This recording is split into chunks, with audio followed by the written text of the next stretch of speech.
Hello ladies and gentlemen, Yessik Ziiq here again today to bring you a brand new Let's Play. I know I've said this several times in recent days, but I'm going to be trying to start the channel back up, but on one video a day schedule. My voice still has not had the surgery, and after that I'll have to take at least 1 month off.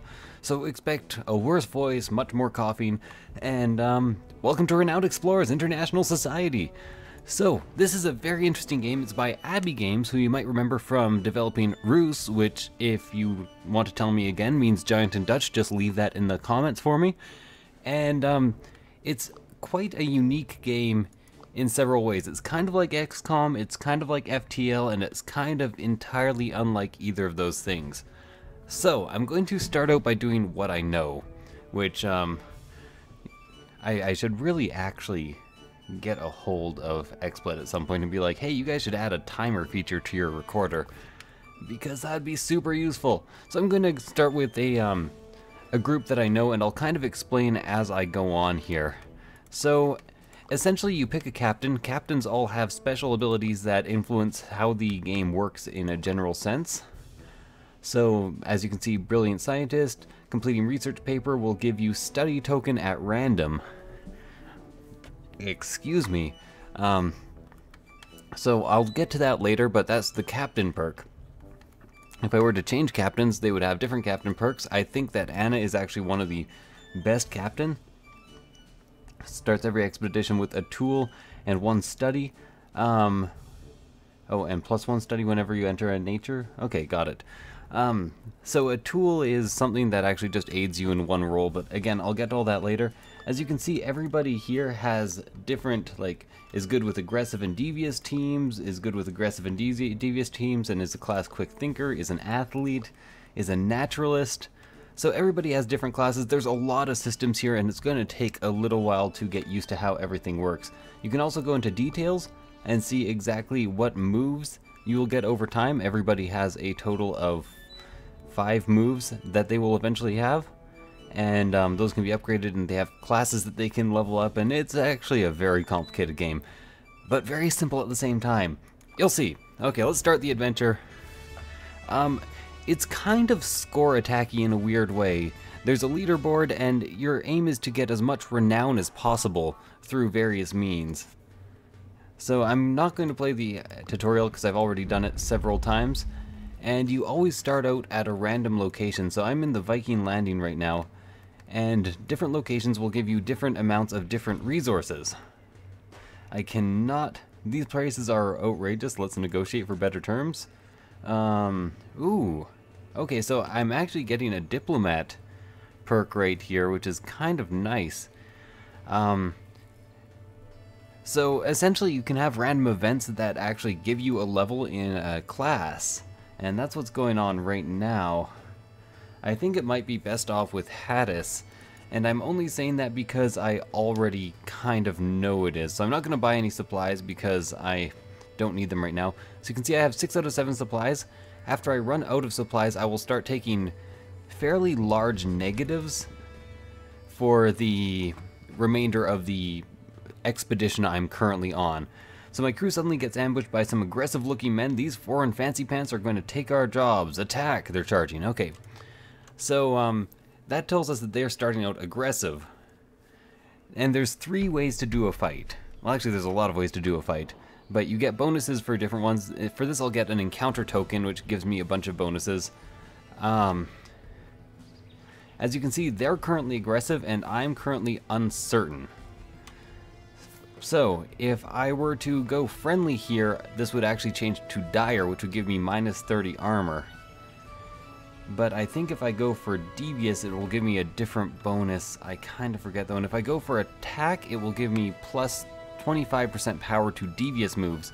And the weird thing is, whether you're doing a friendly move, a devious move, or an attack move, they all do damage. So no matter what, it's a damage type of game. For instance, I'm going to actually go back here and make this guy sad, and as you can see, this mood up here will actually change, and we'll get a provocative perk, which actually gives us a bunch of grit. Grit is the ability to dodge attacks. It's a very interesting game. There's a lot of interlocking systems. I'm probably going to spend the first quite a bit of time trying to explain them. And I'm just going to move him into this chokehold since he's kind of a tank. And just end my turn there. So as you can see, these little bars up here that are now gone, those are filling up. So since I've killed somebody using aggression, I've filled up 2 bars of aggressive. That will go down if I just wait, or if I use other moves, or if I use a move specifically to bring it down. So this guy, I'm just going to, interesting, yeah. If I attack him, it'll actually change the mood, because for using an aggressive move, you get 1 tick to the aggressive meter. So I'm actually going to try to sadden him to death, you know, tell him he smells like a fish, and then go ahead and follow that up by making him know that he isn't very good at archery. The meanest things I could possibly do. And as you can see, Common Villager is saddened beyond words and just wants to be alone. Perfect. I'm liking this because I like the grit that I'm getting. As you can see, using those 2 devious skills has actually taken down the amount of aggressive I have. So I could just do the most damage possible, but oh, I didn't want to attack. I wanted to use provocative because I wanted to tell you about people's moods. Everybody's currently neutral, but if I had used Terrify, it would have given him the Terrified negative, which gives him minus 25% attack. So there's moods for the entire battle, and then there are moods for just the whole battle, or for every individual person. And depending on what mood you beat people with, you will have different outcomes afterwards. This specific encounter gives me bonuses if I'm aggressive. So, I'm being aggressive. This is, I guess, what I'm trying to say there. There you go. So I finished with hostile. Every once in a while it does something confusing, and even if I finish with a hostile mood, it gives me devious. I don't know why that is. Maybe somebody could answer that question for me. So when you mouse over something, like here, travels or costs 1 supply, there is a status to be gained here, there is research to be found here, and an archaeologist or diplomat may be useful here. So I do now have a diplomat, so I might as well go check that out. Crew comes across an old book hidden in an abandoned chest. Written inside are many poems, local folklore, interesting. It will surely help you speak more poetically. So as you can see, I gained 1 research here, and, well, at least 1 research and at least 1 campaign. Or 2 campaign. That was kind of nice. And all these at the end of each expedition get cashed out for their resource that they equal. So your real objective is to get as much treasure as possible. And these treasure chests are where you can get treasure, and usually at your endpoint you get a treasure too. Your crew finds some true Viking architecture, a turf house, due to the lack of wood here. And it also provides better insulation. Vikings built houses covered in earth. This house must hold historical trinkets. I'm not sure about that. The Big Turf House is a clubhouse of the Viking Committee, a group that tries to preserve Viking history. They are having a good time with each other, but ignore you. Maybe it's because you don't look Viking enough. These guys probably have some interesting trinkets in their possession. So if I fail this, I actually get -1 resolve. If you get 0 resolve, you fail not just this campaign here, but it's game over. You have to start over again. So but I should be able to get through here without losing another resolve. So I'm gonna try for this here, because I get a bunch of bonuses. I guess I could have probably chosen the last option, and I might have gotten a treasure anyways. Oh no! So there's -1 resolve for me. A number of things could happen. I still get a treasure. I should have actually read that, because, you know, it's kind of the point of the game. This is a good find. This is a good find. To find treasure to take home. You continue to party with the Viking Committee a little. Anna even presses with some party tricks. When the party ends, you continue exploring. So I like this here because I actually have a 0 move space, which means it costs me no supply, and I find a small Viking coin. I have 3 supplies left. A tactician, a beguiler, or a quick thinker may be useful over here. I've actually gotten a level up, I just kind of missed it. So I can offend the locals and get some science, but it's a very low chance, so I'm just going to get the 1 status there. Level up Hattis, so I can either give her another level in Quick Thinker or a level in Engineer, but Anna is a much better engineer, so I'm just going to keep going Quick Thinker here. I like to highly level things. As you can see, I can get some supplies here, which will keep me going a bit longer on this expedition. 3 supplies. Awesome. While scouting the area, there's a goofy looking man coming up to you. Are you by any chance renowned explorers? You see, I'm kind of a big deal, and I'd love to travel with them and be a part of their entourage, you know, and see the world. Why, yes, we are renowned explorers and could surely use you aboard. Okay, so, Anna's skeptical, but what happens here is we actually gained an entourage member, and they give you extra things from the tokens that you get. They also can give you extra tokens or extra conditions, but we'll get to that when we get to town. This first area is probably going to be just like a tutorialization. Well, I'm going to tutorialize to you guys. Might as well do an encounter. Encounters are actually worth quite a bit. So, you encounter 2 rude men. Hey, look at these wimps. I bet we could wipe them out easily. They're not even worth fighting. These devious gentlemen are not leaving you alone. So, I could defend myself. I could just be aggressive here. But they, first of all, give me an extra encounter if I'm devious. Second, I'm pretty sure if I go aggressive to devious opponents, they will have an extra 30 to speech. So it's best to actually be devious and devious because that upgrades friendly attacks. My entire party is pretty bad at friendly. Anna specifically is terrible at it. But devious we can do. Calm villager is saddened beyond word and just wants to be left alone. Lovely. Anna can actually be friendly here. Being friendly actually increases their speech, their total speech, so it's a good thing to do when you're trying to be either devious or friendly. And if you have some time to waste. So I could actually do an attack here, and it wouldn't kill either of them. So it's probably best if I were to just move here and sadden. Especially since sadden right now is a one-hit kill. It probably is only because of my special stat there. Sadden, I think, also lowers speech attack. Hard to remember some of the like overlapping systems in this game occasionally. I have put myself in a risky situation. I could actually lose this campaign if I screw up on the final area here because I only have 1 resolve left. So I'm gonna have to try to actually play this turn-based section very strategically and not lose anybody. If people die, they can be revived, but you do lose 1 resolve. So time to be devious. Things are tense, and things are only gonna get tenser once I threaten electrocution. So you broke your opponent's minds, and we get 3 encounter tokens. They give a small amount of renown as well. Lovely, gave them a dose of their own medicine. Should probably be reading those out loud. I'm gonna, of course, get athlete stamina perk here, which gives me 45 spirits. Spirit, not spirits. Spirit is just your health in this game, and I'm going to upgrade naturalist. You might wonder why I'm just going for like a single class. It's because later on with research you get upgrades to those classes. I have 2 food left, so I might as well go here. Rare mushrooms give me campaign. And remember, I actually get extra status from campaign because I got an entourage member here, which is pretty cool. So normally I would actually take some extra time and explore more, but since I would have to go to at least 2 more locations to only go to 1 more location, I don't want to risk like 10 debuffs.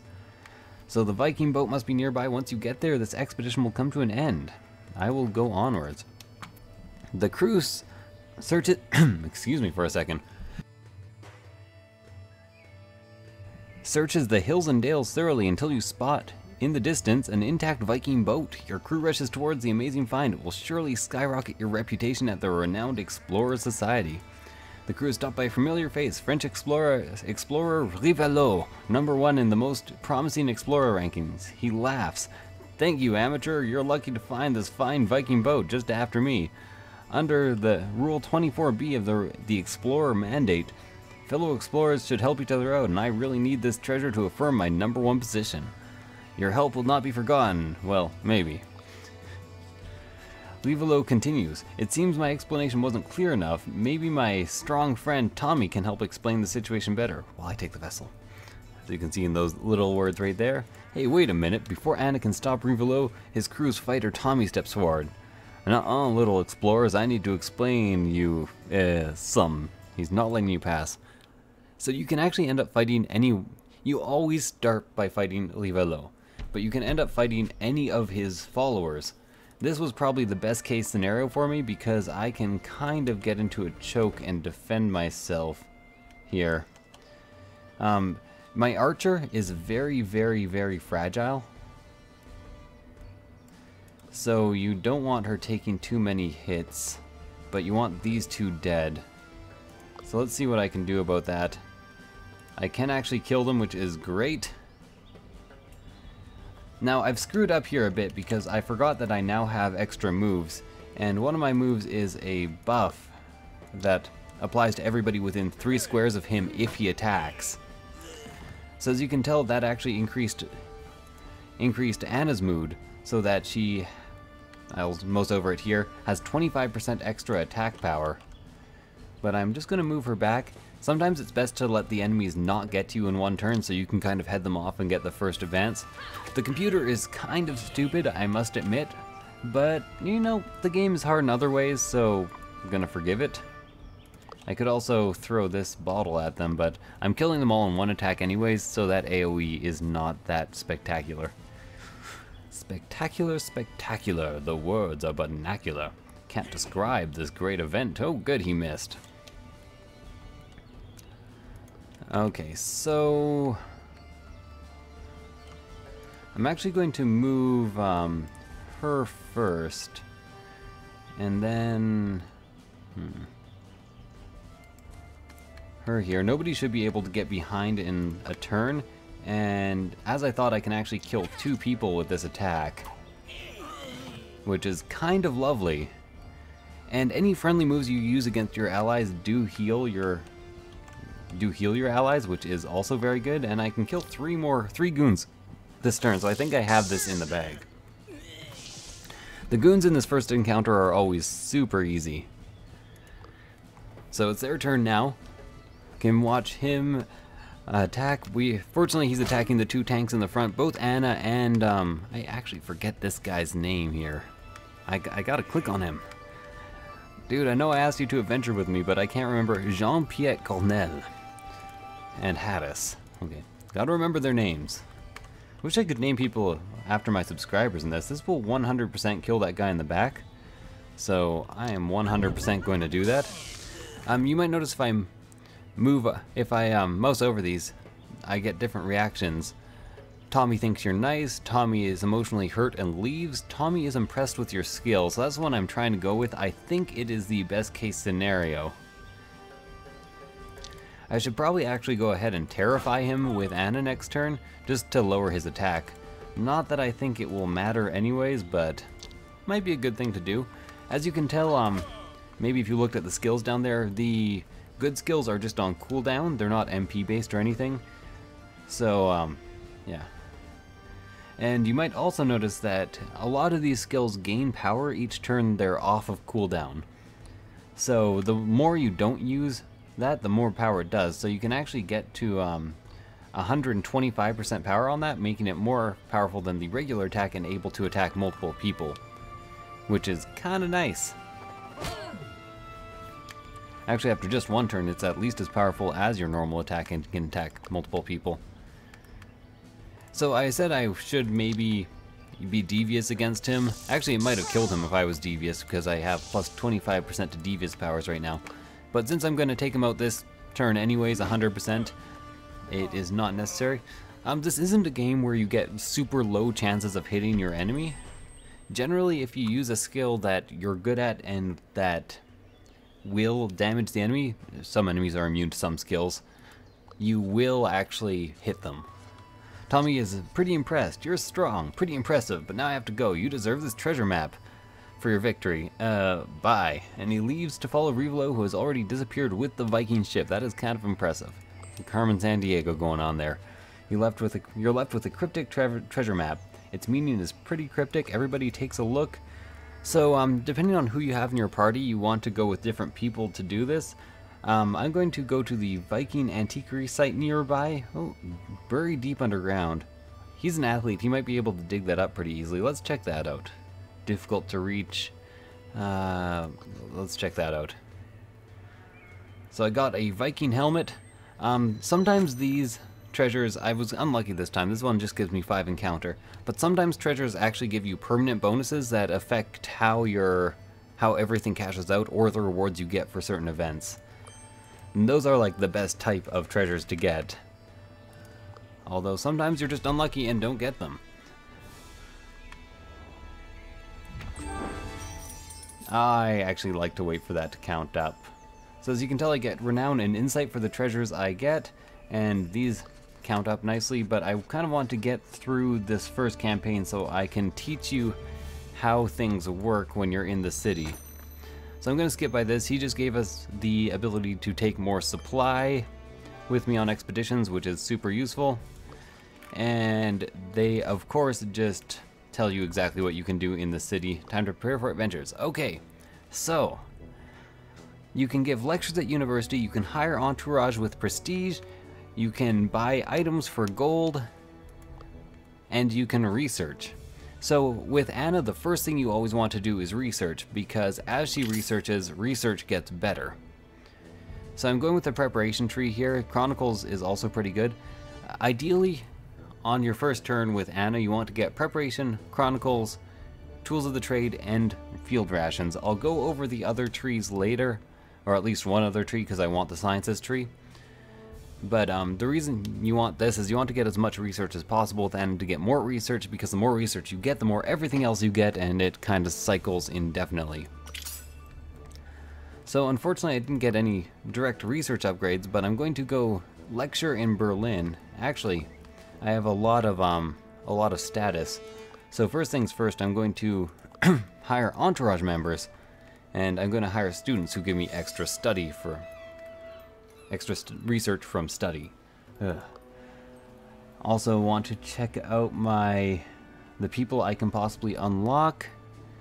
I'm going to upgrade this. A lot of the specialists will actually teach you a perk, so that you can level up your engineers, your diplomats, and I think I do want to level up my diplomat who is currently Hattis, because diplomats are super useful. Not to mention, if you have a level 2 to 5 diplomat, you get +1, or if you have a level 2 diplomat, you get +1 campaign whenever they succeed at something. And then I'll have a level 2 diplomat. Okay, but now that I have those students, I lecture. As you can tell, the amount of science that I get is slightly randomized. So getting tools of the trade here, it gives me 1 tool, which is an invisible thing that will help you with 1 roll of the adventure wheel. But I really want those field rations, because if you can get 12 field rations, you can get the most treasure out of any given adventure, I guess is the simple way of putting that. And I should be able to afford it this time. I'm really surprised Anna has not leveled up any of our abilities yet, because usually that happens at a much faster rate, and usually it's I get more study from things. You get at least 1 insight to perform the job.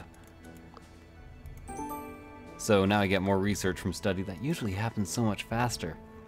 I was really hoping to be able to afford a level 2 specialist. But I'm thinking that this specialist is probably worth having.